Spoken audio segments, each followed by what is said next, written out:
One of my childhood homes had a balcony that was attached to both my mother's bedroom and mine. Glass doors in each of our rooms. Next to the balcony are two trees. One I often used to climb up and down from the balcony. One night, when my brother and mother weren't home and I was about 13, reading in bed with a very dim reading light, I heard what sounded like something moving in one of the trees outside.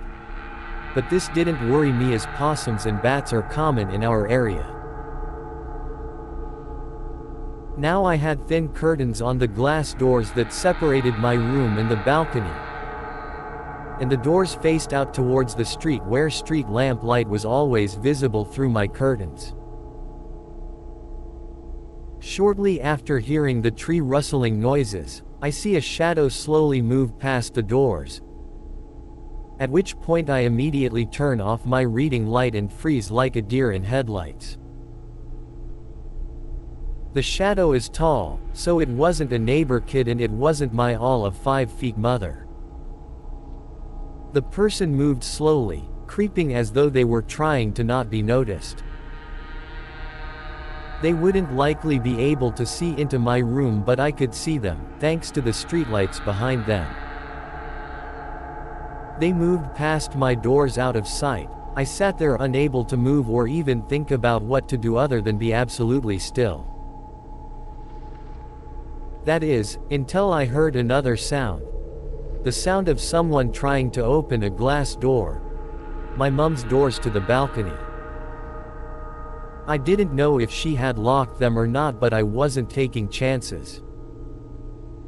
I moved as quickly and as silently as I could to my bedroom door and locked it. I listened for what the person was doing now. They were still jiggling the glass door handle, but it sounded like the doors weren't opening. I felt relief. This person couldn't get in surely. All I had to do was wait for them to realize that and then they would leave. Well, I heard light footsteps move back along the balcony to my set of glass doors. Until I saw his shadow stop directly in front of them. Again, I froze. He couldn't see me, he couldn't know I can see him. I saw a shadow of a hand reach up to my door's handle and my heart stopped. Had I actually locked those doors myself today? I was out there earlier, what if I forgot? The seconds leading up to him grabbing the handle felt like an eternity. But thankfully, when this person tried to open the door, it did not open, it was locked. I sighed such a sigh of relief I was worried he had heard it. After this he began pacing the length of the balcony. I didn't have a mobile, the landline was at the other end of the house, but I was scared to take my eyes off of them. I was silently crying, and praying they would just leave. Then I heard him stop moving. He then said, "I could just break the glass, you know." Before I could even process, I saw car headlights turn around the corner of my street, and then stop at our property gate.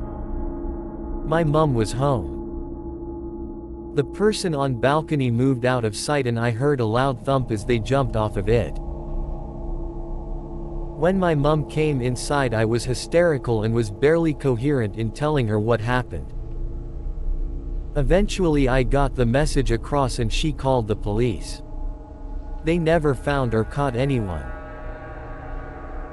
But a neighbor reported a truck in the street that matched the description of a truck that had been reported recently for attempted child abductions near my school a block away.